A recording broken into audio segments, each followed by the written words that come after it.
Hello students, welcome back to my channel. Absorption and marginal costing इस chapter की series चल रही है। ऑलरेडी इस चैप्टर के बेसिक्स हम लोग पहले वाले वीडियोस में कवर कर चुके हैं। अगर आपने वो वीडियोस अब तक नहीं देखा तो आपको आई बटन पे मिल जाएगा, वरना मैं उसका एक लिंक डिस्क्रिप्शन में डाल दूंगा। बात करें इस वाले वीडियो की, तो इस वाले वीडियो में हम लोग एक नए तरीके का सम सॉल्व करने वाले हैं जिसके अंदर पर यूनिट का डेटा दिया रहेगा। तो अगर आप लोग मार्जिनल कॉस्टिंग का सम सॉल्व कर रहे हो और पर यूनिट का डेटा आया तो आपको सम कैसे सॉल्व करना है वो मैं आपको इस वाले वीडियो में सिखाने वाला हूँ। तो चलिए शुरू करते हैं हमारे एग्जाम्पल के साथ। बट एग्जाम्पल में जाने से पहले मैं आपको फिर एक बार याद दिला दूं कि ये जो चैप्टर है फॉर्मूला बेस्ड है, तो आपको फॉर्मूलाज याद होना ज़रूरी है। ठीक है, ओके। मैंने आपको पिछले वीडियो में पीवी रेशो का एक नया फॉर्मूला भी सिखाया था, जो कि था कॉन्ट्रीब्यूशन अपॉन सेल्स इनटू 100। इसका इस्तेमाल कब करना है? जब 2 साल का डेटा नहीं दिया है तब, और सम में अगर वेरिएबल कॉस्ट दे दिया है एंड फिक्स कॉस्ट आपको दे दिया है तो फिर हम लोग पीवी रेशो इसी फॉर्मूला से ढूंढेंगे। ठीक है, ओके। आगे बढ़ते हैं, डायरेक्टली जाते हैं हमारे एग्जाम्पल की ओर। तो ये रहा हमारे एग्जाम्पल। इस एग्जाम्पल में क्या बोला है? एग्जाम्पल में बोला है Z limited produces and sell a single article at ₹10 each. ठीक है, हम लोग आर्टिकल बना के कितने में बेचते हैं? 10 रुपीज़ में। 10 रुपीज़ पता है क्या है? ये है हमारा सेलिंग प्राइस। आगे दिया था मार्जिनल कॉस्ट। मार्जिनल कॉस्ट मतलब कौन सा कॉस्ट पता है? Variable cost. ऐसा नाम अलग अलग करके दे सकते हैं कंफ्यूज करने के लिए। मार्जिनल कॉस्ट मतलब वेरिएबल कॉस्ट। कितना दिया है? ₹6। और फिर फिक्स कॉस्ट दिया है 400 पर एनम। ये पर यूनिट में दिया है, और जो फिक्स कॉस्ट है वो अमाउंट में दे दिया डायरेक्टली। ठीक है, तो अभी हम लोग करेंगे क्या? सबसे पहले जैसे कि मैंने आपको सिखाया, सबसे पहले क्या करो, वर्किंग नोट बना दो। वर्किंग नोट में सबसे पहले आता है सेल्स, फिर वेरिएबल कॉस्ट, तो फिर हमको क्या मिलेगा? कॉन्ट्रीब्यूशन मिलेगा। कॉन्ट्रीब्यूशन के बाद हम लोग को क्या करना है? इसमें से फिक्स कॉस्ट माइनस करना है, तो हमको क्या मिल जाएगा? प्रॉफिट मिल जाएगा, बराबर। अच्छा, इस बार है ना हम लोगों को अमाउंट दिया ही नहीं है, सीपीयू दिया, पर यूनिट डेटा दिया, पर यूनिट। ठीक है, हम लोग बोल रहे हैं 10 रुपया ये है, ये हमारा 6 है, तो कॉन्ट्रीब्यूशन पर यूनिट कितना आएगा? 4। और फिक्स कॉस्ट दिया है अमाउंट में 400 पर एनम दिया, पर एनम मतलब साल का। ठीक है, सिर्फ इतना ही डेटा दिया है, बस इतने डेटा दिया है। और हमको बोल रहे हैं क्या फाइंड करने के लिए बोल रहे हैं? सबसे पहले वो लोग बोल रहे हैं कि ना इतने डेटा से आप पीवी रेशो निकालो। ठीक है, तो क्या हम लोग पीवी रेशो निकाल सकते हैं? हाँ, निकाल सकते हैं। मैं आपको बताता हूँ कैसे।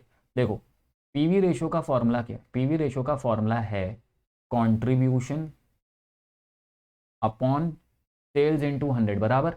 Contribution upon sales into 100। मैं ये ज़रा, हाँ, PV ratio is equals to contribution upon sales into 100, बराबर। ठीक है, कंट्रीब्यूशन अपने पास है क्या? है।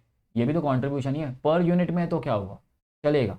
अमाउंट में रहे या पर यूनिट में रहे, कोई टेंशन नहीं है। सेलिंग प्राइस है, हाँ, यही तो हमारा सेल्स है। कितना आ जाएगा यहाँ पर? 10 इंटू क्या कर देंगे? 100। तो हमारा पीवी रेशियो आएगा 40%। ठीक है, इसका मतलब क्या हुआ कि पीवी रेशियो, चाहे पीवी रेशियो निकालने के लिए चाहे आप पर यूनिट का डेटा लो या अमाउंट लो, आंसर सेम ही आएगा, चेंज होगा नहीं। ठीक है, ओके। आगे बढ़ते हैं। अब हम लोग को आगे और सम में क्या निकालने बोला है? बोला है ब्रेक इवन सेल्स निकालो इन रुपीज। रुपीज में निकालने का फॉर्मूला तो हमको पता है क्या है, break even point upon PV ratio, correct. लेकिन ये लोग बोल रहे हैं इन नंबर्स में भी निकालो। नंबर्स में निकालो मतलब यूनिट्स में निकालो। मतलब अब तक हम लोग ब्रेक इवन पॉइंट रुपीज में ढूंढा करते थे, अब वो लोग बोल रहे हैं यूनिट्स में निकालो। तो अगर आपको BEP, break even point, units में निकालना है, ठीक है, तो क्या करना पड़ेगा पता है? फॉर्मूला चेंज हो जाता है। फॉर्मूला आता है फिक्स कॉस्ट, लेकिन नीचे पीवी रेशियो नहीं आएगा, नीचे पता है क्या आएगा? Contribution per unit. क्या आएगा? Contribution per unit. अगर बीपी निकालने के लिए हम लोग फिक्स कॉस्ट को पीवी रेशियो से मल्टीप्लाई कर दे, ठीक है, फिक्स कॉस्ट को पीवी रेशियो से मल्टीप्लाई कर दे, तो हमको क्या मिल जाता है? हमको मिल जाता है ब्रेक इवन इन रुपीज। और अगर हम बीपी इन यूनिट्स निकालना है तो क्या करना पड़ेगा? फिक्स कॉस्ट को डिवाइड करना पड़ेगा कंट्रीब्यूशन पर यूनिट से, तब जाके हमको क्या मिल जाएगा? बीपी इन यूनिट्स। तो चलो हम लोग एक काम करते हैं, दोनों निकाल लेते हैं। पहली बार ऐसा हो रहा है कि हम लोग ब्रेक इवन इन यूनिट्स निकाल रहे हैं। ये अपना सेकंड फॉर्मूला है, तो मैं लिख देता हूँ बीपी पहले इन रुपीज़। रुपीज़ निकालने का फॉर्मूला क्या है? Fix cost upon PV ratio, correct. तो हमारा फिक्स कॉस्ट कितना दिया है? 400 अपॉन पीवी रेशियो कितना है? 40 डिवाइडेड बाय 40 मल्टीप्लाई बाय 100। तो कितना आ रहा है ज़रा चेक कर लेते हैं कैलसी पे। 400 डिवाइड बाय 40 इंटू 100, तो आ रहा है 1000। ठीक है, तो हमारा बीपी इन रुपीज़ कितना है? ये जो है ये इन रुपीज़ है, ठीक है। अभी हम लोग निकालने वाले पहली बार बीपी इन यूनिट्स। फॉर्मूला क्या है? फॉर्मूला है fix cost upon contribution per unit, ठीक है। क्या है? Contribution per unit. Fix cost अपने पास है क्या? हाँ 400। कंट्रीब्यूशन पर यूनिट है, हाँ 4। कहाँ दिया है? ये रहा, देखो ये कंट्रीब्यूशन ही तो है पर यूनिट, क्योंकि हमको पर यूनिट का डेटा दिया था। तो 10 में से 6 गया तो 6 को 4 हमारे पास कंट्रीब्यूशन पर यूनिट भी है। देखते हैं इसका आंसर कितना आएगा। इसका आंसर आएगा 400 डिवाइडेड बाय 4, तो आ रहा है 100। ये जो आंसर आ रहा है ना 100, ये यूनिट्स में, ठीक है, ये यूनिट्स में 100 यूनिट्स। इसका मतलब क्या हुआ? क्या है ना, कंपनी अगर 1000 रुपये का सेल्स करती है, रुपये का 1000 रुपये का सेल्स करे मतलब नो प्रॉफिट नो लॉस, और अगर 100 यूनिट बेचेगी तो नो प्रॉफिट नो लॉस, ठीक है। एक था रुपीज़ में, एक था यूनिट्स में। दोनों चीज़ें निकाल दी, दोनों चीज़ें निकालने को कहा था। आगे बढ़ते, आगे क्या बोला है? आगे बोला है सेल्स टू अर्न। मैंने आपको बताया था सेल्स टू अर्न का मतलब होता है डिजायर्ड सेल्स। तो डिजायर्ड सेल्स का तो फॉर्मूला वही होगा जो पहले था, वो तो चेंज होने वाला नहीं है। तो desired sales is equals to, सबसे पहले क्या आएगा? Fix cost plus desired profit upon PV ratio, upon PV ratio. Fix cost अपने पास है क्या? हाँ 400 प्लस डिजायर्ड प्रॉफिट। ये याद रखना डिजायर्ड प्रॉफिट हमको सब में ही दे देते हैं। यहाँ कितना दिया है? 500। और बोल रहे हैं कि अगर 500 रुपये का प्रॉफिट चाहिए तो कितने का सेल्स होना चाहिए, वो भी हम लोग ढूंढ के बताने वाले। डिवाइड बाय 40 मल्टीप्लाई बाय 100, ठीक है। या फिर डायरेक्टली परसेंटेज का साइन दबा दो, आंसर डायरेक्ट आ जाएगा। तो 400 प्लस 500 डिवाइडेड बाय 40 इंटू 100, तो आ रहा है 2250। 2250 मतलब अगर हम लोग 2250 रुपये का सेल्स करेंगे तब जाके हम लोग 500 रुपये का प्रॉफिट कमा सकते हैं। इसका मतलब ये होता है, ठीक है। ये जो आंसर आया रुपीज़ में आया था। आगे बढ़ते हैं। डिजायर्ड सेल्स ढूंढने बोला था, निकाल लिया। अब वो लोग बोल रहे हैं प्रॉफिट एट सेल्स 3000, मतलब अगर 3000 का सेल्स करेंगे तो प्रॉफिट कितना होगा? इसको हम लोग बोलते हैं डिजायर्ड प्रॉफिट, ठीक है। तो यहाँ मैं लिख देता हूँ डिजायर्ड प्रॉफिट। डिजायर्ड प्रॉफिट मतलब अगर तुमको डिजायर्ड प्रॉफिट ढूंढना है तो फॉर्मूला क्या है? डिजायर्ड प्रॉफिट का फॉर्मूला है हमारे लिए sales into PV ratio minus fix cost, ठीक है। सेल्स है 3000, ये 3000 हम लोग को कहाँ से दिया? एडजस्टमेंट के अंदर ही दिया। इनटू पीवी रेशियो कितना है? 40%, ठीक है। माइनस फिक्स कॉस्ट कितना दिया सब में? 400। तो 3000 इंटू 40% करेंगे, 3000 इंटू 40 डिवाइडेड बाई 100, तो आ रहा है 1200। तो मैं यहाँ लिख देता हूँ 1200 माइनस 400। 1200 में से 400 गया तो आंसर आ रहा है ₹800। इसका मतलब क्या हुआ? अगर मैं 800 का सेल्स करूँगा, सॉरी सेल्स अगर मेरा 3000 है तो मुझे कितना प्रॉफिट होगा? 800 का प्रॉफिट होगा। अगर मैंने 3000 रुपये का सेल्स किया तो माई प्रॉफिट विल बी 800, ठीक है। तो डिजायर्ड प्रॉफिट भी मिल गया हम लोगों को। डिजायर्ड प्रॉफिट और डिजायर्ड सेल्स का फॉर्मूला सेम ही था, उसमें कोई चेंजेस नहीं है, ठीक है। सिर्फ आपको प्रॉफिट वॉल्यूम रेशियो निकालना आ जाना चाहिए। अगर ये आ गया तो आगे का पार्ट एकदम सिंपल हो जाएगा। ओके, आगे बढ़ते हैं। आगे समय हमको क्या बोला है? ये नया पार्ट है, इसके पहले ये कभी नहीं किया। फिफ्थ बोला क्या एग्जाम में आएगा? हाँ। न्यू ब्रेक इवन पॉइंट, वो लोग बोल रहे हैं नया break even point if sales price is reduced by 10%। देखो सेलिंग प्राइस पहले कितना था?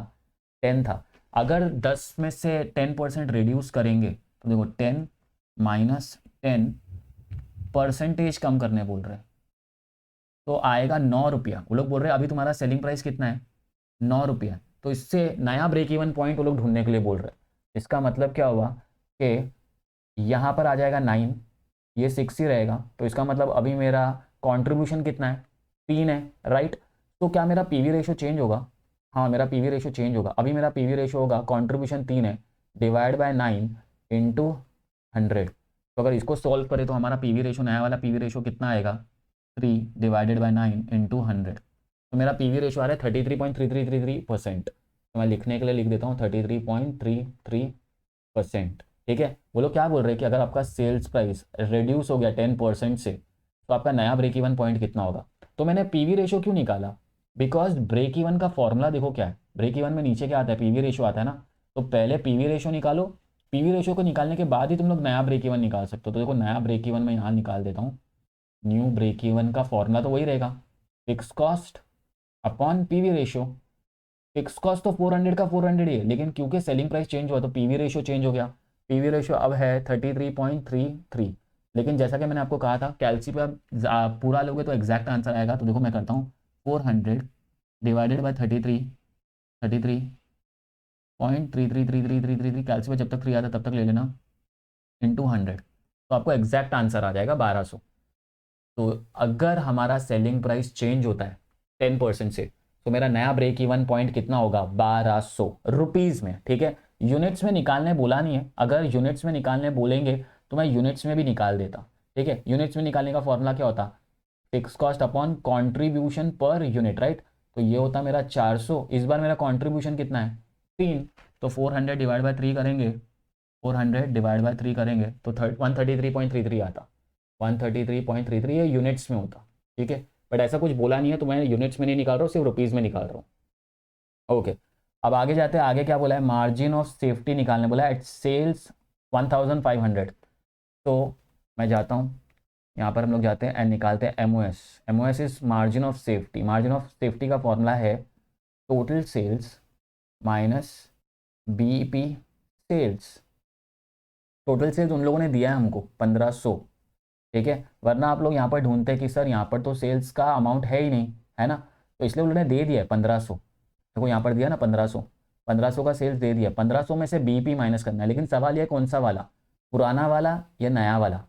पुराना वाला, हमेशा याद रखना, अगर कभी ऐसा हो तो बीपी आपको कौन सा वाला लेना है, पुराना वाला, नया वाला मत ले लेना। 1200 नहीं, 1000 लेंगे हम लोग। ठीक है, तो 1500 में से कितना माइनस करेंगे, 1000, यहाँ पर आ जाएगा ₹500।